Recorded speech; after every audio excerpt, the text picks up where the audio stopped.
Everyone, welcome to my channel easy way SR. इस video में हम स्टडी करेंगे जो फीमेल एग है अगर उसका फर्टिलाइजेशन ना हो तो तब क्या होगा। इससे पहले वाली वीडियो में मैंने आपको अच्छे तरीके से समझाया था कि कैसे जो स्पर्म है वो क्या करते हैं, फ्यूजन होता है उनका एग के साथ, यानी एग का फर्टिलाइजेशन कैसे होता है। ठीक है, अगर आपने वो वीडियो नहीं देखी तो पहले आप उस वीडियो को देखना, क्योंकि तभी आपको अच्छी तरीके से समझ में आएगा कि एग का फर्टिलाइजेशन और ना फर्टिलाइजेशन होना क्या होता है। ठीक है, तो देखो जैसे ये फीमेल रिप्रोडक्टिव सिस्टम है, इसमें क्या होता है, ओवरी क्या करती है, एग को रिलीज करती है हर मंथ, और फैलोपियन ट्यूब उस एग को लेके आती है।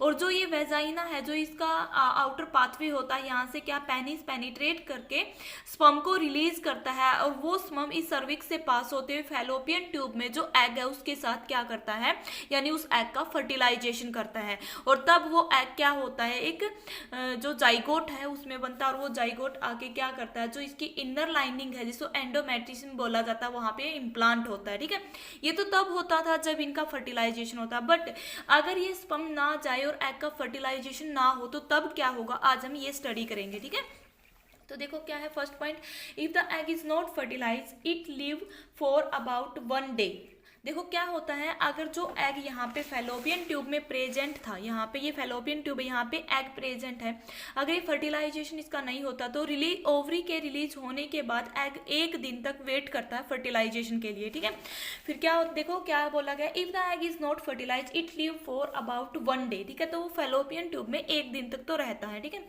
और क्या होता है, जो ovary release 1 egg every month, the uterus prepare itself every month to receive a fertilize egg. देखो इसमें क्या बोला गया है, जो ओवरी है वो क्या करती है, हर महीने अपने एक एग को रिलीज करती है। ठीक है, और जो यूट्रस होता है जहाँ पे ये एग इम्प्लांट होता है, ये यूट्रस क्या करता है, अपने आप को प्रिपेयर करता है हर मंथ कि वो रिसीव कर सके एक फर्टिलाइज एग को। क्योंकि प्रिपेयर कैसे करता है, ये जो इसकी इनर लाइनिंग होती है थिक और स्पंगी बन जाती है। क्यों, क्योंकि ये क्या करती है, जो एंडोमेट्रियम होती है ये ब्लड की सप्लाई करती है उस जाइगोट तक। ठीक है, तो ये क्या करता है, यानी कि जो यूट्रस है वो अपने आप को हर महीने प्रिपेयर करके रखता है कि कोई फर्टिलाइज एग आएगा उसको ये रिसीव करेगा, इसको इम्प्लांट करवाएगा। देखो फिर क्या होता है, this it lining become thick and spongy, this lining is not needed any longer, so the lining slowly break and come out through the vagina as a blood and mucus. देखो क्या बोला गया है कि जो इनर लाइनिंग की ने preparation की थी कि वो एक रिसीव कर सके फर्टिलाइज एग को, अगर उस इनर लाइनिंग की रिक्वायरमेंट नहीं हुई, यानी कि उसको कोई भी फर्टिलाइज एग नहीं मिला, तो वो इनर लाइनिंग धीरे धीरे ब्रेक होना स्टार्ट होगी, और ब्रेक होके वो क्या करेगी, जो वेजाइना होता है ना, जो ये आउटर पासवे होता है किसका, फीमेल रिप्रोडक्टिव सिस्टम का।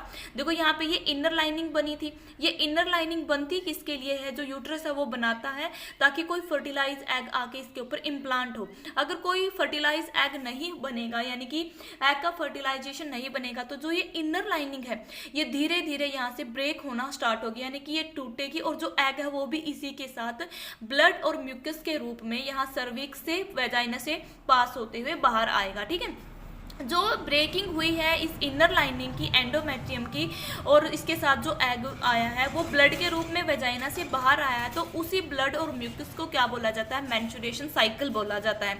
मेंस्ट्रुएशन साइकिल को हम पीरियड भी बोलते हैं। ओके, तो देखो क्या होता है, this cycle take place through every month and known as the menstruation cycle या पीरियड। देखो क्या होता है, जो ये साइकिल हुआ है, यानी कि हर महीने ओवरी ने एग को रिलीज किया, अगर वो फर्टिलाइजेशन उसका नहीं हुआ है, जो यूट्रस ने लाइनिंग बनाई थी वो लाइनिंग धीरे धीरे टूटेगी, और वो जो ब्लड के रूप में हमारे वेजाइना से जो बाहर आता म्यूकस और ब्लड, वो क्या होता है, एक मेंस्ट्रुएशन साइकिल होता है, ये हर महीने होता है। देखो ये लेडीज टू लेडीज वेरी करता है, किसी को तो मेंस्ट्रुएशन साइकिल 22 डेज में होते, किसी का 30 डेज का होता है। ठीक है, और जो ये फ्लो होता है मेंस्ट्रुएशन का, यानी कि जो इनर लाइनिंग का जो ब्रेक डाउन हुई है, इनर लाइनिंग जो ब्लड फ्लो हुआ है जिसको मेंस्ट्रुएशन बोलते हैं, ये ब्लड फ्लो का कितने दिनों तक रहता है, 2 to 8 डेज, यानी कि किसी में तो ये 2 से 3 दिन तक रहता है, क्योंकि ये साइकिल हर महिला का अलग अलग होता है। ओके, हमें डेफिनेटली ये नहीं बोल सकते कि हर महिला में ही 8 दिनों तक मेंस्ट्रुएशन साइकिल चलेगा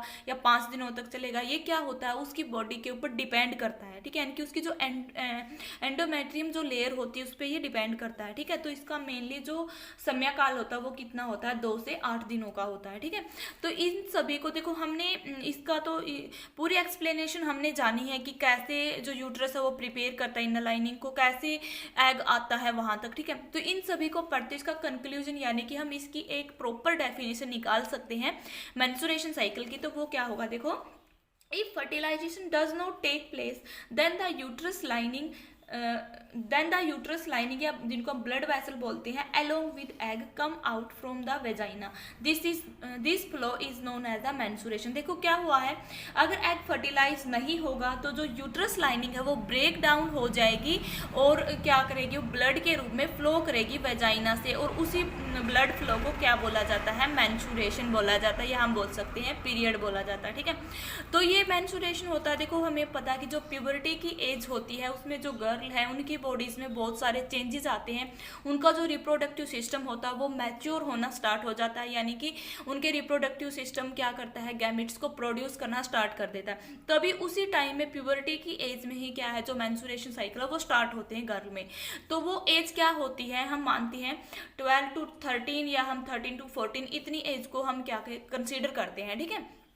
तो जिस एज में ये पीरियड स्टार्ट होते हैं उनको मेनार्के बोला जाता है, ठीक है। जिस एज में क्या है, जो पीरियड स्टार्ट होते हुए मेनार्की होता है, तो मेनार्की और मेनापोज ये क्या है बोर्ड एग्जाम में भी पूछे जाते हैं। मेनार्की तो क्या होता है जब पीरियड स्टार्ट होते हैं वो एज, और मेनोपोज क्या होता है जब पीरियड क्या होती है इनकी एंडिंग होती है, ठीक है। तो मेनार्की को हम कैसे डिफाइन कर सकते हैं, beginning of the menstruation cycle at the age of puberty, ठीक है। तो मेनार्की क्या होती है, वो एज होती है जिसमें ये पीरियड स्टार्ट होते हैं, जैसे 12 to 13 हम लेते हैं।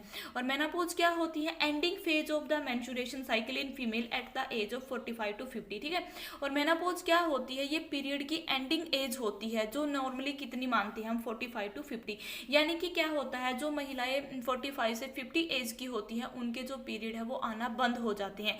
क्योंकि जो ओवरी है ना, ये ओवरी क्या करती है, जो इनकी कैपेसिटी होती है यानी कि जो ये प्रोडक्शन करती है एग का और फीमेल हार्मोन का, वो इनका प्रोडक्शन होना एज के अकॉर्डिंग कम हो जाता है, ठीक है। इसीलिए क्या उनके जो मेंस्ट्रुएशन साइकिल है या पीरियड है वो भी आने बंद हो जाते हैं, ठीक है। तो अगर आपकी कोई प्रॉब्लम है इस टॉपिक से रिलेटेड तो आप कमेंट बॉक्स में अपनी प्रॉब्लम को पूछ सकते हो। अगर वीडियो अच्छी लगी तो लाइक करें, शेयर करें। वीडियो हमारी होगी स्पर्म और एग है जो मेल और फीमेल के जर्म सेल है उनमें क्या क्या डिफरेंसेस होते हैं। Thank you.